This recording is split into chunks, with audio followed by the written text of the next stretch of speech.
बिस्मिल्लाहिर्रहमानिर्रहीम। अस्सलाम वालेकुम रहमतुल्लाह।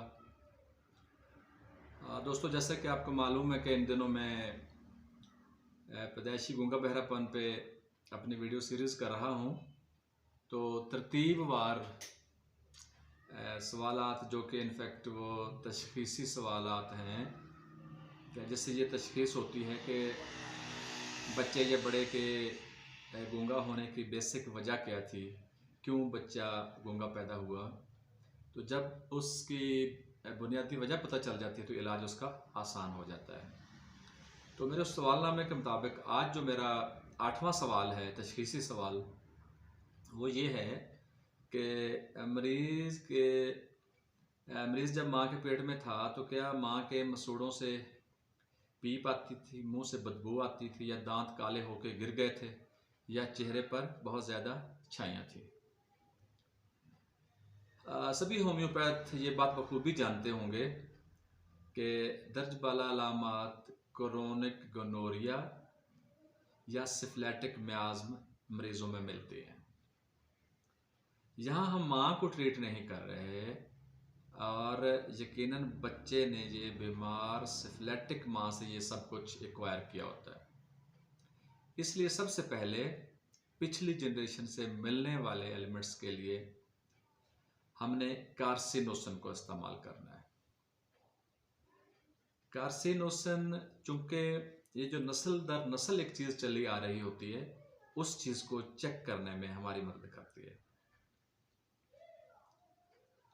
यहाँ काबिल ज़िक्र बात यह है कि माँ में मौजूद सिफिलिस मियाज़्म ने बच्चे की समात के अज़ा को ड्यूरिंग प्रेगनेंसी मुतासर किया होता है और सुनने की क़ुव्वत से महरूम कर दिया होता है। होता क्या है कि सिफिलिटिक माँ में या क्रोनिक गोनोरिया के मरीज़ों में जो ओवा बनते हैं वो बीमार ओवा बनते हैं, और इत्तफाक से वो बीमार ओवा जब उसकी प्रेगनेंसी होती है तो जिस्म का या दिमाग का वो हिस्सा जो सुनने से मुतल्लिक होता है वो किसी वजह से कमज़ोर रह जाता है या डैमेज होता है। तो उसको प्रॉपर होम्योपैथिक ट्रीटमेंट के बाद फिर से एक्टिवेट किया जा सकता है। आपको यकीनन याद होगा कि सिफिलिटिक मजाज मरीज़ों में जिस्म के किसी न किसी हिस्से में डिस्ट्रक्शन मिलती है। जैसे आपने देखा होगा कि तालू कटा हुआ होना, होंठ कटा हुआ होना, बाछे कटा हुआ होना, आगे चल के ये सवाल भी आएगा, बाछे कटा हुआ होना, तो ये भी डिस्ट्रक्शन की वजह से होता है। तो कार्सिनोसिन के साथ अगर हम मर्कसाल, सेनापेरस, करियोजोटम और थूजा को काम में लाएं तो ऐसे केसेस बहुत जल्दी ठीक हो जाते हैं। ऐसे केसेस में जो मेरा तरीक़ाकार है, सबसे पहले मैं कार्सिनोसिन देता हूँ 200 में या 1 ml में या CM में, वो मरीज़ की जो इस्तेदाद कबूलियत होती है उसके हिसाब से।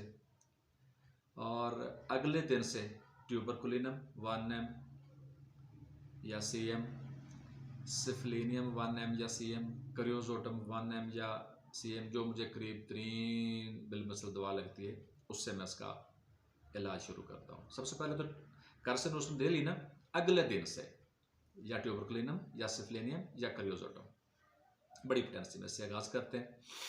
अगले दिन से अब तो आप लोग यूज टू हो गए होंगे, वही एगारिकस, बोविस्टा, काली म्योर, चनैनम सल्फ, चिनोपोडियम, इनमें से जो भी करीब तरीन आपको दवा लगे वो आपके मरीज़ की फ्रीक्वेंट रेमेडी होती है। सुबह दोपहर शाम के 30 में शुरू करवाएं, और अगर आप इन दवाओं में से करीब तरीन आपको कोई भी नहीं लग रही तो मिफाइटस 30 इसके लिए काम करती है। और इसके साथ कलकेरिया फास 30 में वो बतौर मुआवन दवा, वो इन सारी दवाओं की मुआवन दवा है, वैसे भी वो बतौर टॉनिक भी काम करती है, और इसके देने से वो सारी दवाएं बहुत अच्छा काम करती हैं। तो ये था आज का 8वां सवाल और 10वीं वीडियो है इस वीडियो सीरीज़ की। तो फिर मैं बता दूँ दोस्त अहबाब को कि ये मेरी वीडियोस होम्योपैथिक डॉक्टर्स और होम्योपैथिक स्टूडेंट्स के लिए है। बहुत सारे पेशेंट्स आते हैं कि डॉक्टर साहब हमने आपका प्रोटोकॉल ये फेसबुक पे और यूट्यूब पे पढ़ा सुना, और हमने ये 3 महीने या 6 महीने दवाई इस्तेमाल की, तो बराए मेहरबानी पेरेंट्स से या गार्डियंस जो भी हैं उनसे ये दरख्वास्त है कि वो ख़ुद से ट्रीटमेंट शुरू ना करें। किसी भी करीबी होम्योपैथ के पास चले जाएं, उन्हें मेरा ये वीडियो दिखाएं या फेसबुक से या जिस भी मीडिया से आपने मेरा ये प्रोटोकॉल लिया, अपने डॉक्टर को दिखाएं। उनके मशवरे से अगर वो ख़ुद इस चीज़ को समझ पाते हैं तो बहुत अच्छी बात है, और अगर उनको समझने में कुछ दिक्कत होती है तो वो मुझे कॉल भी कर सकते हैं, तो मैं उनको मज़ीद समझा दूँगा।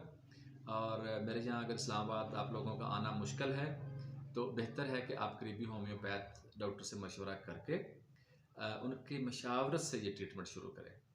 तो अल्लाह के फ़ज़ल से बहुत जल्द आपको पॉजिटिव नताइज मिलना शुरू हो जाएंगे। बच्चा या बड़ा जो भी होगा वो सुनना शुरू कर देगा, सुनना शुरू करेगा तो सीखना शुरू कर देगा, सीखना शुरू करेगा तो इंशाल्लाह बोलना शुरू कर देगा, और फिर उसे कोई भी शख्स गूंगा नहीं कहेगा। सब अहबाब का बहुत शुक्रिया। वस्सलाम वरहमतुल्लाहि वबरकातुहू।